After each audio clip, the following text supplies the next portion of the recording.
ഷെയ്ഖ് പറഞ്ഞു പച്ച കുത്തുക എന്നുള്ളത് ഇമാം നവവിയുടെ കലാമിലൂടെ വിശദീകരിച്ചു. പച്ച കുത്തുക എന്നുള്ളത് അത് ഒരു സ്ഥലത്ത് മാത്രം പരിമിതപ്പെട്ടതല്ല. പക്ഷെ ശരീരത്തിന്റെ ഏത് സ്ഥലത്ത് പച്ച കുത്തിയാലും ഈ ഒരു താക്കീത് ആൾക്ക് ബാധകമാണ്. പക്ഷെ ആള് ശപിക്കപ്പെട്ട കൂട്ടത്തിൽ പെടും. വാശിമ ചെയ്തു കൊടുക്കുന്ന സ്ത്രീ, അത് സ്ത്രീ ആണെങ്കിൽ ശരി, ആണാണെങ്കിൽ ശരി.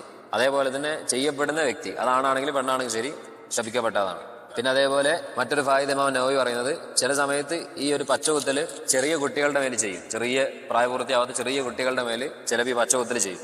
അപ്പോൾ ഈ ശാപ ആർക്ക് മാത്രമേ വന്നെത്തുള്ളൂ? ഈ ചെയ്യുന്ന ആൾക്ക് മാത്രമേ വന്നെത്തുള്ളൂ. ഈ കുട്ടിക്ക് അത് വരില്ല. കാരണം കുട്ടിക്ക് തക്ലീഫിന്റെ കലമ് പേന ഉയർത്തപ്പെട്ടതാണ്. പിന്നെ ഷെയ്ഖ് പറഞ്ഞു, മുമ്പ് കാലത്ത് ഇത് ചെയ്തിട്ടുള്ള ആളുകൾ പിന്നീട് ഒരുപക്ഷെ കാഫിറായിരുന്നപ്പോഴോ അല്ലെങ്കിൽ ഇസ്തിഖാമിൽ വരുന്നതിന്റെ മുന്നേ ചെയ്തിട്ടുള്ള ആളുകൾ അവരെന്ത് ചെയ്യണമെന്ന് പറഞ്ഞാൽ ഇമാം നവവി പറയും, ഇമാം നവവി തന്നെ പറയുന്നുണ്ട്, അവർക്കതൊരു ട്രീറ്റ്മെന്റിലൂടെ അവർക്കത് മാറ്റിയെടുക്കാൻ പറ്റുന്നുണ്ടെങ്കിൽ അവരുടെ മേൽ നിർബന്ധമാണ് ആ പച്ച കുത്തിയത് അവർ മാറ്റിയെടുക്കണം എന്നുള്ളത്. എന്നിട്ട് ഷെയ്ഖ് അതിന്റെ അഡീഷണൽ ആയിട്ട് ഷെയ്ഖ് പറഞ്ഞു, ഇനിയിപ്പോൾ അത് ഒരു ഓപ്പറേഷൻ ചെയ്തിട്ടാണെങ്കിൽ പോലും, അതായത് അവിടെയുള്ള സ്കിന്ന് കീറിയിട്ടോ അങ്ങനെ എന്തെങ്കിലും ഓപ്പറേഷൻ ചെയ്തിട്ടാണെങ്കിൽ പോലും അത് അവന് നിർബന്ധമായിട്ട് മാറ്റണം എന്നാണ് ഷെയ്ഖും പറഞ്ഞിട്ടുള്ളത്.